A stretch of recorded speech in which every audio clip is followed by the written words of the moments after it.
நான் என் ரிலவெண்ட்டாகவே நான் எதை எடுத்துக்கிறேன்னா, கடைசியாக நீங்கள் எப்போங்க ஹாப்பியாக இருந்தீங்கன்னா 5 பேர்கிட்ட கொடுத்து கேட்டா ஒரு 2 நிமிஷத்தில் பதில் சொல்லணும். யுவர் டைம் ஸ்டார்ட்ஸ்லாம் அதனால் நான் எனக்கு ப்ரொமோஷன் கிடைக்கலையே, எனக்கு இது அன்றைக்கி நான் காரணம் கிடைக்கி எல்லாமே மணி ரிலேட்டடாகவே இருக்கும். இவன் ஹாப்பினஸ் இஸ் ஈக்குவல் டு மணின்னு நம்ம வச்சுக்கிட்டு ப்ரெசென்ட்லேயே வாழாமல் போய்கிட்டு இருக்கணுன்றது என்னுடைய. எனக்கு இப்போ என்ன இப்போ புதுசாக நம்ம சர்ன்றோம் ஸ்க்ரால் பண்ணிகிட்டே இருக்கணும். அதில் இன்னொன்று வந்து ஒரு பேக்ரவுண்டில் ஒரு நாய்ஸ் போடணும், பாத்ரூம் போனாலும் சவுண்டு கேட்குது, இது பண்ணாலும் இவன் தனியாக தான் இருப்பதையே இவனால தாங்கிக்க முடியும்.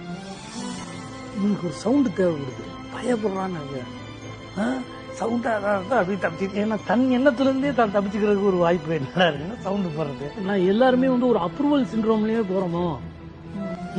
நான் நல்லா இருக்கேன்னு நீ சொல்லணும், என் சந்தோஷத்தை உன்கிட்ட கொடுத்துட்டு கொஞ்சோண்டு கூட ஏமா கொஞ்சோண்டு கூடம்மா அப்படின்னு நான் கேட்கறது எந்த விதத்தில் கரெக்டாக இருக்கும். என் சந்தோஷம் எனக்கு இல்லை.